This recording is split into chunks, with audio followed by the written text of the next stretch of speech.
तुम्हारा दिमाग तुम्हारे पास सबसे ताकतवर चीज है, लेकिन यही तुम्हारा सबसे बड़ा दुश्मन भी बन सकता है। ये एक दो धारी तलवार की तरह है। ये तुम्हें शून्य से शिखर तक पहुंचा सकता है या फिर तुम्हें वापस नीचे गिरा सकता है। जब तुम कोई बड़ा कदम उठाने वाले होते हो तो यही दिमाग तुम्हारे कान में शक फूंकता है। ये तुम्हें पुराने दर्द याद दिलाता है ताकि तुम अतीत में ही फंसे रहो। ये तुम्हें कहता है कि अपने कंफर्ट जोन में ही रहो, भले ही तुम्हें पता हो कि आगे बढ़ना जरूरी है। और सबसे बुरी बात, ज्यादातर लोगों को ये एहसास ही नहीं होता कि वो अपने ही दिमाग के अंदर एक जंग लड़ रहे हैं। वो अपनी सोच को सच मान लेते हैं। हर डर, हर इनसिक्योरिटी, हर बहाना उन्हें सच लगने लगता है। धीरे धीरे वो खुद को कमजोर, अयोग्य और सफलता के लायक नहीं समझने लगते हैं। लेकिन सुनो, तुम्हारे दिमाग की वो आवाज पूरी तरह गलत है। कोई भी पैदा होते ही जीनियस नहीं होता, कोई भी नहीं। जिन लोगों को हम एडमायर करते हैं, जिन्होंने महानता हासिल की, उन्हें सफलता किसी ने थाली में नहीं परोसी। उन्होंने दिन रात मेहनत की, ऐसे जैसे उनकी जिंदगी उसी पर टिकी हो। और जब वो सफल हो गए तो दुनिया ने उन्हें गिफ्टेड और स्पेशल कहना शुरू कर दिया। लेकिन सच्चाई ये है, उन्होंने अपने दिमाग को अपने ऊपर हावी नहीं होने दिया। असलियत ये है, तुम्हारा दिमाग हमेशा तुम्हारे साथ नहीं होता। अगर तुमने उसे कंट्रोल करना नहीं सीखा तो वो तुम्हें कंट्रोल करेगा। वो तुम्हें हर कदम पर डाउट करवाएगा, तुम्हें कमजोर बनाएगा और तुम्हें उस इंसान बनने से रोकेगा जो तुम बन सकते हो। तो सवाल ये है, तुम अपने दिमाग को कंट्रोल कैसे करोगे? तुम उसे अपने खिलाफ नहीं, अपने लिए कैसे काम करवाओगे?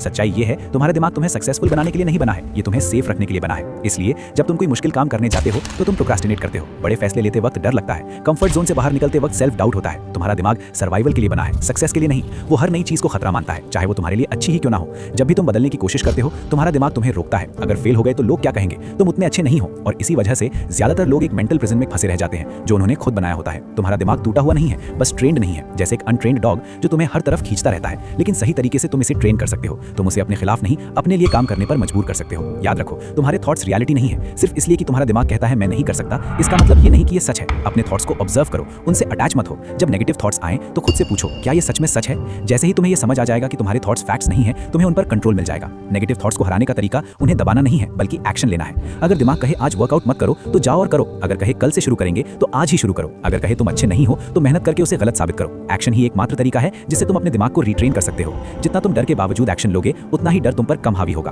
तुम्हारा दिमाग तब कमजोर होता है जब तुम डिस्कम्फर्ट से भागते हो। इसे कंट्रोल करने का तरीका है हर दिन खुद को मुश्किल में डालना। कोल्ड शावर्स लो, फिजिकल और मेंटल चैलेंजेस लो, वो काम करो जो मुश्किल लगते हैं। जितना तुम डिस्कम्फर्ट सहोगे, तुम्हारा दिमाग उतना ही मजबूत बनेगा। तुम्हारा दिमाग वही बनता है जो तुम उसे फीड करते हो। अगर तुम उसे नेगेटिविटी, डिस्ट्रैक्शन और डाउट दोगे तो वो तुम्हारे खिलाफ काम करेगा। सोशल मीडिया और नेगेटिव कंटेंट को लिमिट करो। ऐसे लोगों के साथ रहो जो तुम्हें आगे बढ़ाएं। बुक्स पढ़ो, पॉडकास्ट सुनो और ऐसा कंटेंट कंज्यूम करो जो तुम्हें मेंटली स्ट्रांग बनाए।